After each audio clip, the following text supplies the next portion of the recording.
Hello everyone, मैं doctor प्रगति गुप्ता और आज इस वीडियो में हम जानने वाले हैं क्या किडनी फेलियर के पेशेंट्स को अजवाइन इस्तेमाल करनी चाहिए अपने डेली रूटीन के अंदर, डाइट के अंदर या नहीं।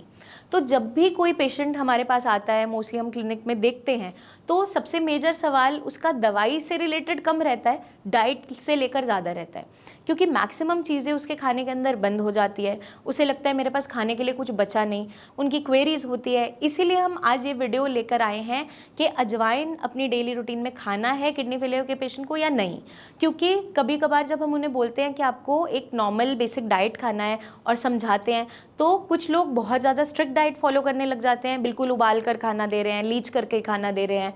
वहाँ पर पेशेंट कुछ समय तो खाना खाता है, फिर उल्टियाँ स्टार्ट हो जाती है और खाना खाने का मन नहीं करता। तो हमें पेशेंट के लिए जो खाना प्रिपेयर करना है, या आप किडनी डिजीज़ से सफ़र कर रहे हैं तो आपको किस तरीके का खाना खाना है कि लॉन्ग टर्म उस डाइट को हम फॉलो कर सकें। क्योंकि बहुत सी चीज़ें रिस्ट्रिक्टेड होती है लेकिन बहुत सी चीज़ें अलाउड भी हैं। तो अगर हम अजवाइन की बात करें, अजवाइन के बहुत से बेनिफिट्स हैं आपकी बॉडी के लिए और एक फ्लेवरिंग एजेंट की तरह भी काम करता है। आपकी डाइजेशन को बूस्टअप करता है, आपके पेट में अगर गैस, एसिडिटी, ब्लोटिंग हो रहा है उसको रिलीव करने में मदद करता है, कोई दर्द बना हुआ है पेट में उसको कम करने में मदद करता है, इवन यूरिक एसिड को कम करने में हेल्प करता है। हमें जो अजवाइन है इसको बहुत सावधानी से इस्तेमाल करना है, मॉडरेशन में करना है, क्योंकि जब मैं कोई चीज़ अलाउ करती हूँ तो पेशेंट कभी कभार क्या करता है, उसका एक्सेस में इस्तेमाल करने लगता है।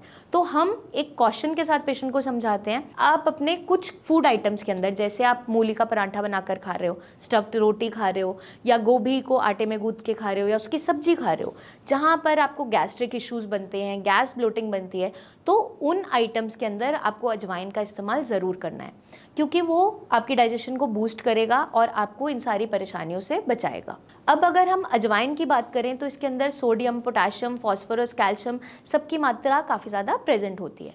अब जो किडनी फेलियर के पेशेंट हैं उनको पोटाशियम जो है, हाई पोटाशियम डाइट नहीं लेना होता। तो हम क्या कर रहे हैं कि हर एक आइटम के अंदर पोटाशियम की कुछ कुछ मात्रा तो प्रेजेंट होती है, तो हमें बहुत ही कॉशन के साथ इसका यूज़ करना है।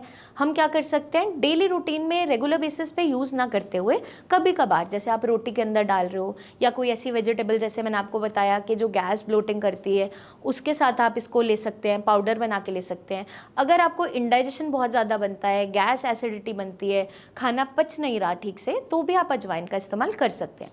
तो अगर हम इसको मॉडरेशन में यूज़ करेंगे, सही तरीके से इस्तेमाल करेंगे, तो कभी भी आपको तकलीफ नहीं देगी, ना ही आपके पोटेशियम लेवल्स को बढ़ाएगी। आप खाना प्रिपेयर कर रहे हो तो एक छोटा सा चुटकी उसके अंदर डाल लिया। डेली हर चीज़ के अंदर नहीं डालना, जैसे मैंने आपको बताया जो चीज़ गैस ब्लोटिंग कर रही है, डाइजेस्ट होने में भारी है, उसके अंदर इसकी मात्रा इस्तेमाल की जा सकती है।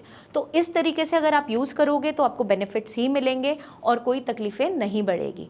मैं उम्मीद करती हूँ ये वीडियो आपको मदद करेगी जानने में, समझने में कि अजवाइन के क्या फ़ायदे हो सकते हैं एक किडनी फेलियर पेशेंट्स को। तो अगर आपके कोई भी डाउट्स हो, क्वेश्चंस हो, आप कमेंट करके पूछ सकते हैं। नीचे दिए हुए नंबर पर टीम ऑफ डॉक्टर से भी डिस्कशन कर सकते हैं। आप पर्सनली मिलने आना चाहें तो क्लिनिक आकर विजिट भी कर सकते हैं। जल्दी हम आपसे फिर मिलेंगे, बहुत सी इन्फॉर्मेशन लेकर आते रहेंगे, आपके डाइट से रिलेटेड, आपकी कंडीशन से रिलेटेड, आपकी और भी क्वेरीज को सॉल्व करते रहेंगे। अपना खास ध्यान रखिएगा एंड टेक केयर।